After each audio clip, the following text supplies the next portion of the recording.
All right, let's do it. AFC division winners. I have Wow. the Ravens winning the North. Crazy. I know that schedule is tough, but yeah, I know. I really went out on a limb there. Sorry, guys. The exquisite bravery of a butterfly flying against the wind. In the East, couldn't have anybody unseat the Buffalo Bills. I do have the Jaguars winning the South. Oh my God! Wow! I think they're going to take a huge step forward this year under Liam Cohen. That Texans offensive line is a disaster. As much as I love that defense, I think that offense takes a big step back. I don't know who's running the football consistently for them either. So I have the Jaguars taking that thing. And then this is actually a very controversial pick, apparently. I have the Kansas City Chiefs winning the AFC West. What? That's fair enough. And apparently I'm, after hearing from everybody that we had on Up and Adams during our prediction week, that's a hot take, apparently. So Chiefs winning the West for the 10th straight year. Before I get into those, I said, and I teased before we even started the show, that like I had a take about you that I wanted to get off. Phrasing. Shut up. And I didn't do it. I kind of got absent-minded. I was wondering what happened there. I just got reminded of it. I was hoping you forgot. No. But that picture reminded me. Hamilton, I think we're seeing a little bit more salt and pepper, buddy. Oh yeah. I love it. It's taken over. Get on with it. Yes, get on with it. The only difference here is I had with the Houston Texans over the Jags. Listen, I think the AFC was pretty chalky to predict, but it's kind of hard to go against it when you have the three best players in all of the sport are quarterbacking three teams in different divisions. It makes it kind of easy to pick those. And the reason I went with the Texans over the Jags is I think I know what I'm getting with the Texans defense. I feel very confident that they are going to be one of the top three in the NFL. I don't know what I'm getting from anything in the Jags. Their offensive line scares me. I am very on the fence about Trevor Lawrence. I've always thought he's been a little too robotic as a quarterback for today's day and age. And the more he's played, the more I believe that. So, I mean, maybe he can change it this year with Liam Cohen, who I do think is amazing, but you're going from a great offensive line with the Bucs to whatever they have in Jacksonville. And that does scare me a little bit. So I did stay pretty chalky and just going with the Texans there, but it's because I think there's a real chance they have the second or the best defense in all the NFL. And I think that's worthy of regular wins. I honestly didn't even flip flop on any of the other three. The other three were like, yeah, boom, Sharpie right down the board. I would be absolutely stunned without injuries, knock on wood, for all those teams if they were really in like a legitimate race to win the division come, the final 2 to 3 weeks of the year. I think I'm in the same boat for the most part without getting too spoilers. I think this is an easy place for me to spoil a little bit. I'm pretty chalked with the AFC right now. And like, I think that I'm going the Texans with those three. Those three are more, they've kind of ascended beyond divisional conversations to let's figure out which one of these, like how they're stacking in the playoffs, right? Which one of these is the one seed and which one of these is going to have to travel the more intriguing race playoffs. Yeah. Like that seems to be the most intriguing race, at least for the last few years. I stuck with the Texans too, when I was going through my exercise as well. When it all kind of shook out, but like, hey man, I'm not going to hate too hard on the Jags swing either. I think those are the two teams I will say. And I actually think it's going to be weird. Like, I think the South might not cannibalize itself, but maybe eat into the Texans a little bit while not necessarily being super into the playoff conversation. But like, I think I think the Titans could steal a game from the Texans. I think the Jags could steal a game from the Texans. The Colts will play them twice. I think they could. I think a couple of those South games are gonna. I think there's gonna be some spicy South games, even though I think the Texans ascend when it's all. I wouldn't sleep on the. I know that Daniel Jones and all that, but the Colts have played them tough each of the last 2 years too. All those games have been absolute battles, and there's a lot of talent on that team outside of the quarterback position. So I wouldn't sleep on those either. Yeah, we'll see. They're fun. All right, I think we're going NFC. We're going NFC division winners. I think I got mine coming up here next. Boom. NFC North, Green Bay Packers. That might be a little spicy. We'll talk about it maybe. The East, the Philadelphia Eagles, not as spicy. The NFC South, we got the Atlanta Falcons coming in with Michael Penix stepping in as a starting quarterback. A little bit of belief. And then back to tried and true. It's every other season. San Francisco 49ers are allowed to be good again this year, so they will win the NFC West. Get a nice high draft pick. Now they can play good again, so now they're back to winning. So a little bit more up and down with this one, right? I think the NFC, if you want to take more swings, you can go that route.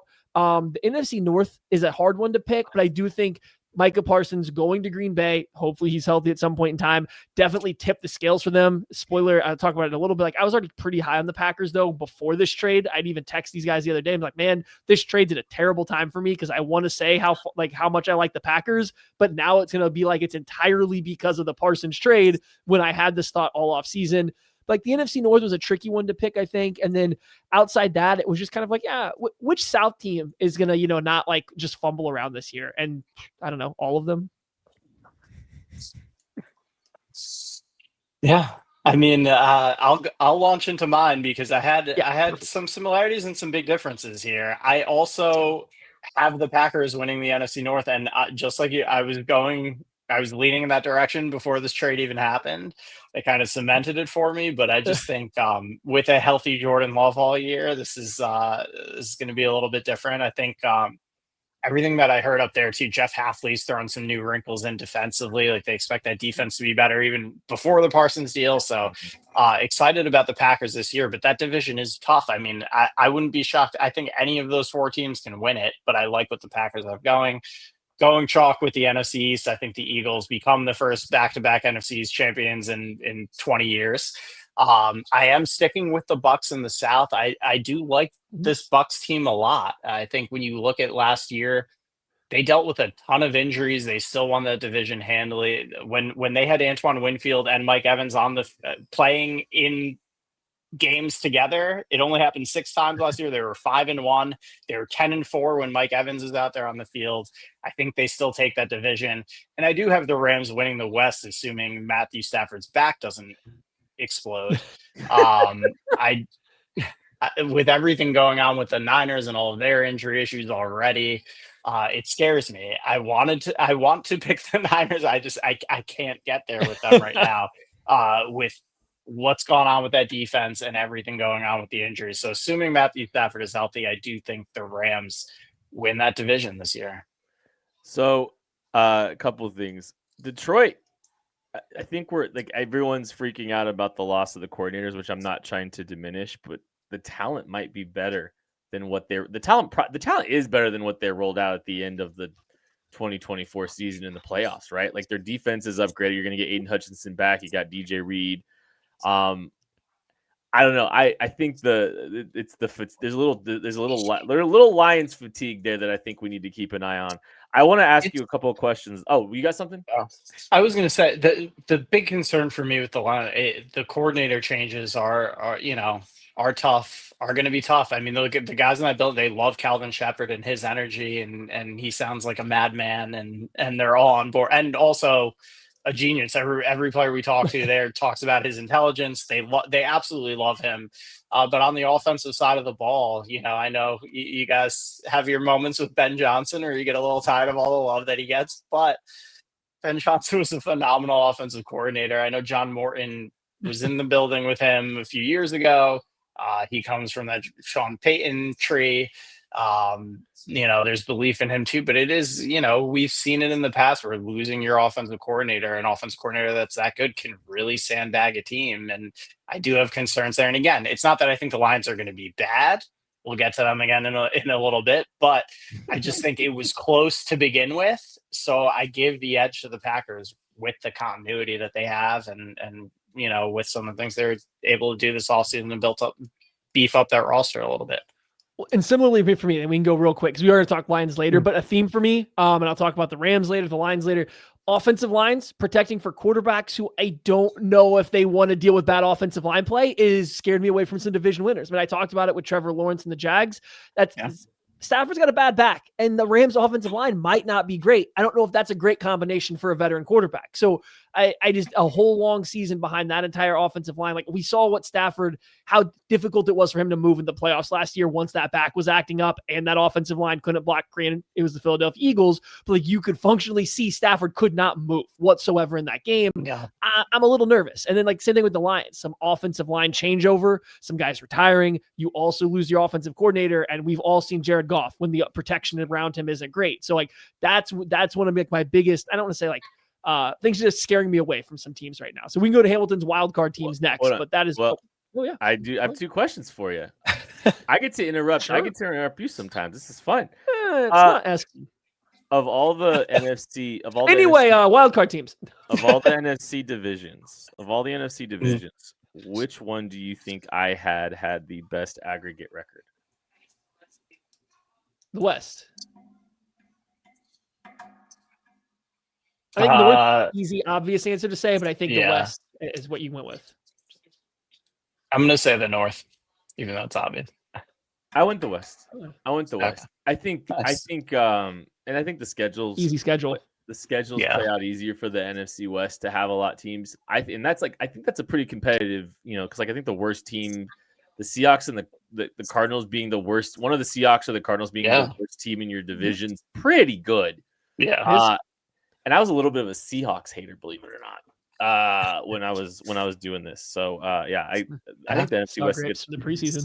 The other question for you, gentlemen, of the ASC 1 seed and the NFC 1 seed, which team has more wins in the regular season, AFC or NFC? Ooh. That's the top. I'm going to say AFC. Okay.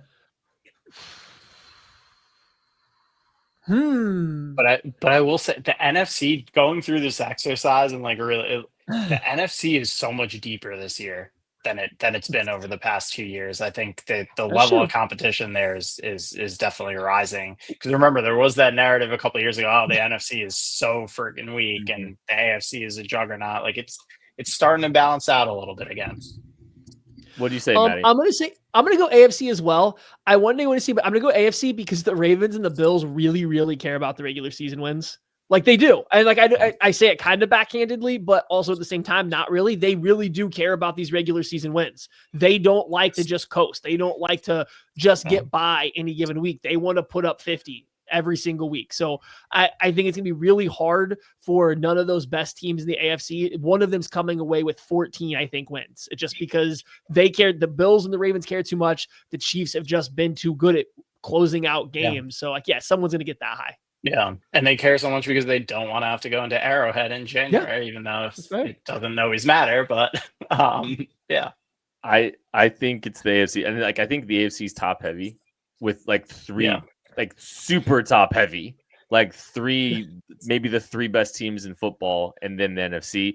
I think on the verge of extending the show by like another 20 minutes. Is the AFC top heavy, or their best teams just so good because of the quarterback play we think they are? Like, are the wild card teams we are about to say actually that much worse in the AFC than the NFC? I'm just asking you. Or do we just perceive it that way because Jackson, Allen, and Mahomes are so much better? Let's see where you guys land on that, because that is a good question. I will just say, like, I think the NFC is going to be a bloodbath this year, just across the board.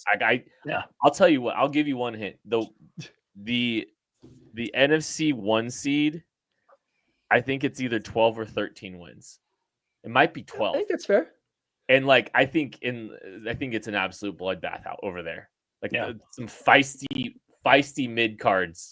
I think it's just that hard to have a ton of conviction when you don't have that MVP level quarterback when you're predicting records. Right. I mean, I think that's what it is. You just can't have the Eagles obviously last year did a great job in the regular season. So did the Lions, but like, it's just really hard to say, oh no, I think this team is going to beat or win the majority of their tough games when you don't have that quarterback play as like the backbone of it. So it's just hard to have the conviction. All right, let's see these wild card teams. Hey, all right. So we'll go with my AFC wildcard teams first. Yeah. I have 3 teams coming out of the AFC West again, the Broncos and Chargers, both snagging wildcard spots, and then the Bengals getting in there as well. I do think we see a bounce back from Cincy this year. I think that offense is going to be an absolute monster to deal with as it was last year. I think the defense is even just incrementally better than it was a year ago. That's a playoff team. This one, I got to say, the NFC wild card, which we'll get to, was harder for me. This one was a little easy. The only thing I wrestled with a little bit was like, do I leave the Texans out entirely? But the way I look at it, if the Jags win that division, they're not going to be a 12-win division winner. It's probably going to be a 10-win team. So if they win 10, that means another AFC South team is probably not getting in. So those are my three. Maddie, what do you have? I mean, the Texans not making it all together is a little surprising, but I'm with you. I don't know if the South can get two teams into the AFC playoff picture, but that's just, it's okay. My wild Ariante Erster is the starting left tackle for the Houston Texans. We'll see. Yeah, that's KC something. baby. Yeah. And who's the starting right tackle for the Chargers? All right, my AFC wildcard teams. Trey Pipkins. I was saying Trey Pipkins. So yeah. All right, my AFC wildcard teams. We got some crossover here. I have the Denver Broncos. It's my only crossover. I thought I had one more, but that's right. I switched. I snuck in the Miami Dolphins and the Pittsburgh Steelers. Listen, got to take your swing somewhere. Too much chalk going on at the top of the AFC. We had to get some surprises in here. I'll fall for it. I'm going to buy in. I'm buying in on the Aaron Rodgers, Brett Favre trajectory here. We go to another team. We tried to get ourselves the Vikings if we're Rodgers. Didn't work. Had to settle for the AFC version of the Vikings just because it's cold. Nothing else is in common with those two teams. He goes to the Steelers. I'm going to buy in that defense is good enough and Rodgers can steer that ship well enough that they can get into a wild card spot. I am them also going to have the Miami Dolphins beating out the Cincinnati Frog Eagles for the final spot out of principle. I will never, ever put the Frog Eagles into anything for victory. As long as Tua stays healthy, they make it over the Frog Eagles, who will once again have the NFL's worst defense. And I think that it's really hard to have that good of an offense back-to-back years. You have really good offense. I think it's really hard to have that good of an offense 2 years in a row when everyone's trying to slow it down. So I could see the offense taking a marginal step back and the defense being just as poor. So you know what Bengals fans would say to that, right? You're just keeping them out because you're scared of them. That's it. That's exactly it. Yep. Yeah. Terrified of that 2021 last year of victory or whatever it is. Hamilton, we forgot to update you on something very important. We did a dynasty league. We did a startup dynasty league this year. Me and Maddie and some friends. Guess who my quarterback is? Joe Burrow. Yeah, he's riding with you now. You two are on the side. You two are on the island. Gentlemen, right. Real quick before we go. I have one team in my playoff picture that neither of you do. Can you guess it? Can we get a AFC side or NFC side? AFC side. And I'm talking about neither one of you have said them. You're digging pretty low. It's the Patriots. Oh God. No, see, we're going back to my offensive line theory right now. No chance. Vrabel baby. Vrabel baby. I respect it. I just see that. Yeah, I don't know. As somebody that was high on their defense. Yeah, we can do the NFC. Yeah. Bolt. That'll be a fun one. NFC wildcard. I think we're going mine next. Tucker said we were snaking around. So you got my NFC wildcard picture. We got the Washington Commanders, the Detroit Lions, the Los Angeles Rams. My wildcard teams on the NFC side, very chalk. Not the AFC side. Commanders were just there last year, right? They go to the championship game. I do think they'll regress a little bit. Like I said, it's when you have a not necessarily new, but like a pop-up, really impressive one side of the ball, like on offense in particular, teams try to slow you down. And I do think teams will have a better answer for what the Commanders are doing with Daniels and on those fourth downs where they were converting at a ridiculous clip. Don't think the defense got a lot better. So I could see them taking a step back, but I still think they're good enough for the wild card. I talked about my concerns over the Rams and Lions already a little bit. Just their offensive line scare me with two quarterbacks who I don't think they like to be pressured. Like Stafford is great when he's kept clean as he's gotten older. He's not a young guy anymore, right? Like when you look at it, when he gets pressured a lot, specifically from like, four-man pressures or without teams having to blitz, his play does drop pretty severely compared to earlier in his career. So I just am a little more cautious that they can go a full 17 games, win their division, but they're going to be good enough. The high-end talent for the Lions and the Rams is too hard for me to keep entirely out of the playoffs, and I just couldn't put in another NFC West team as much as I did want to sneak the Cardinals in. I know that was the tough part for me too. It was between the Niners and Cardinals. For me trying to sneak one of those teams in, I do think the Cardinals are going to be a lot better this year. But it's just so saying the depth of the NFC, it's going to be really hard this year. So I'll move right to my NFC wildcard teams while we're here. Tuck, there we go. Yeah. I also have the Lions and Commanders for the Ooh. same reasons you said. I'm going with the Bears. I'm putting the Bears in there. I do think we see a big jump from them this year under Ben Johnson. I think Caleb. I know it's just preseason and whatever. I think just already you're seeing just such a difference in him and his confidence, his timing in this offense. There is so much talent there. They rebuilt that offensive line. I know that division is going to be an absolute gauntlet and absolutely brutal, and that may end up being what keeps them out. But I think the team is going to be so much better this year, and I'm rolling with them. I think they find a way to sneak in. I want to believe in the Bears, and I really hope that they're awesome. I think it'd be kind of fun. No, Going through the exercise, they were tricky for me. They're right on the line there for me when I was going through the exercise of predicting all the games. And you see like a couple key, couple marquee wins, couple breaks here or there. Maybe you go up against, maybe you just flat out beat a couple good teams. You're right there in the mix. I like the Bears. I'm just kind of a little bit of in a holding pattern with them, but I'm gonna be it'll take me 2 weeks to be all in on them, right? I'll be pretty hyped about it if it works out, because I think that would be a fun kind of thing to happen over there. And I'm rooting for Ryan Poles. I did have one team that's not on either of your playoff pictures. Can you guess it? You said you were harsh on the Seahawks, so it's not them. It's gonna be either the Cardinals or the Vikings. Yeah, I'm gonna go Vikings.